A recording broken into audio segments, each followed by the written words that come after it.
का। इधर तो जोर चल रहा था संत सिलसिला का, जैसे आज के टाइम में ये वाले मतपंथ डेरे वाले, उस समय पे कौन से वाले मतपंथ थे? संत के नाम से कि भाई हम निराकार को मानते हैं, हम शून्यवाद को मानते हैं, हम ना राम को मानते ना के फंड फैला रखा राम कृष्ण की पूजा करने लग रहे। अगर वो राम कृष्ण या वो वैदिक धर्म अगर चलता आता होता तो ये कश्मीर आज भी हिंदू बहुल होता। और सन 92 के अंदर कब भगाए गए थे हिंदू? 5 लाख हिंदू कब भगाए गए कश्मीर में से? 92 में 93 में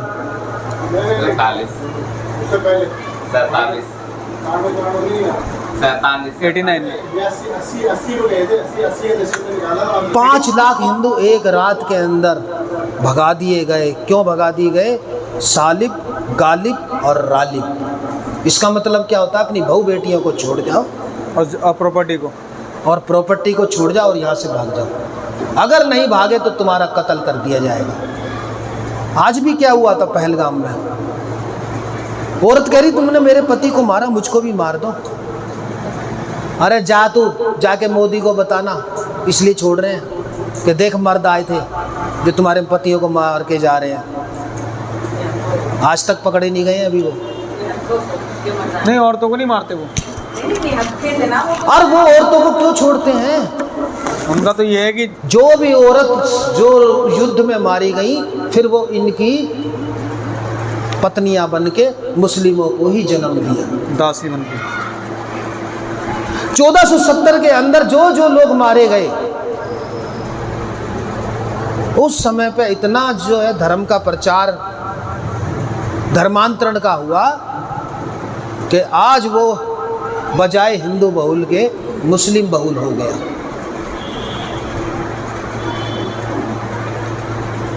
इसमें आप क्या जिन्होंने मारा उनकी बड़ी गलती मानोगे या जो हिंदू धर्मांतरित हुए पीर फकीरों के यहाँ जा कर के? मैं कबीर, जो उन्हें लोग बाग फकीर कह देते हैं पर मैं उन्हें संत कहता हूँ, मैं उनको उनसे अलग रखता हूँ। कबीर एक ऐसे संत हैं जो इनसे अलग रखता हूँ उनको। उनके भी गुरु रामानंद थे। उन्होंने राम को एक व्यापक रूप में माना था और भक्ति को सबसे ज़्यादा ऊंचाई पे उन्होंने ही पहुंचाया था। इसलिए कबीर को उनमें मत शामिल कर लेना। ये मैं उनकी बता रहा हूँ जो मुंह में राम और बगल में छुरी वाले थे, जिनका एक ही मकसद था कि किसी भी तरीके से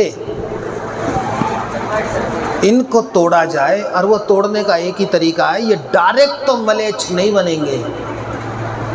मत पंथों में संत लल्लेश्वरी के यहाँ भेजा जाए, संत सिलसिला के यहाँ भेजा जाए, गुरुजी प्रश्न धन धन सतगुरु में भेजा जाए, लाडलेपुर में भेजा जाए, फलाने डेरे में भेजा जाए।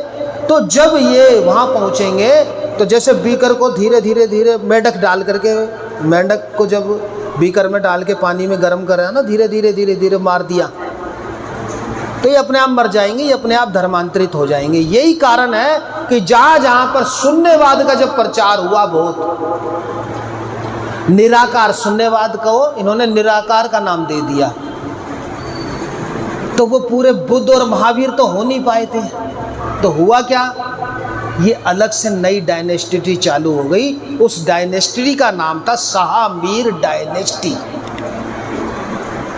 कुतुबुद्दीन के टाइम पे इधर मंदिर जो तोड़े जा रहे हैं, इधर गुरुकुल तोड़े जा रहे हैं, वैदिक परंपरा का नाश हो रहा है, उधर ये मतपंथी तुम्हारे को बीचला बना रहे हैं, कट्टर नहीं बना रहे। अगर कट्टर होते तो सही बात है, फतेह सिंह की तरह, जोरावर सिंह की तरह, गुरु गोविंद सिंह की तरह सर कटा देते, धर्म नहीं बनाते। और मैं भी जो कहता हूं तो मैं कट्टर बनने के लिए कहता हूं, मैं बीचला बनने के लिए नहीं कहता। तुम शांति दूत बन जाओ ना, इस मामले में शांति दूत मत बनना, देश के मामले में शांति दूत मत बनना। तुम सोचो कि पाकिस्तानी आर्मी आए और वो हमारे एक गाल पे थप्पड़ मार दे तो दूसरा गाल आगे कर दो, भाई मार देगी वो। लातों के भूत बातों से नहीं मानते। साला एक बम गिरे तो 10 बम तुम गिरो तो वो मानेंगे। पानी रोक दो, प्यास से तरसेंगे, अपने आप मानेंगे। मत जरा भी दया करो, अधर्मियों के लिए कोई दया नहीं। धर्मो रक्षति रक्षिता, धर्म की रक्षा करोगे तो धर्म भी तुम्हारी रक्षा करेगा। और पापी लोग कभी भी आराम से नहीं मानते। सठम साठ्यम समाचरेत, पापी को तो दंड दे करके ही सुधारा जा सकता है। अधर्मी को तुम सोचते हो कि शांति दूत बन करके, सुन्नेवादी होकर के हम शांत कर देंगे ना, भूल जाओ। अगर आपको सृष्टि में रहना है, बुद्ध महावीर वाली बात तो सृष्टि से बाहर की हो गई, निर्वाण की हो गई, वो बहुत पहले बता चुका हूं मैं। अगर आपको सृष्टि में रहना है तो दोनों समृद्धि चाहिए, आध्यात्मिक समृद्धि और भौतिक समृद्धि। आपको जो काटा गया वो मेंढक में बीकर की तरह काटा गया। आपको मारा गया तो वो धीरे धीरे गर्म करा पानी को, तो उसने, मेंढक के शरीर ने धीरे धीरे अपने को उसमें एडजस्ट कर लिया, और बाद में उसकी जान इतनी नहीं रही कि वो उछल करके अपनी जान बचा सके, बीकर से बाहर आ सके। ऐसे धीरे धीरे धीरे आपको माइंड से काटा गया। तो आपके पूर्वज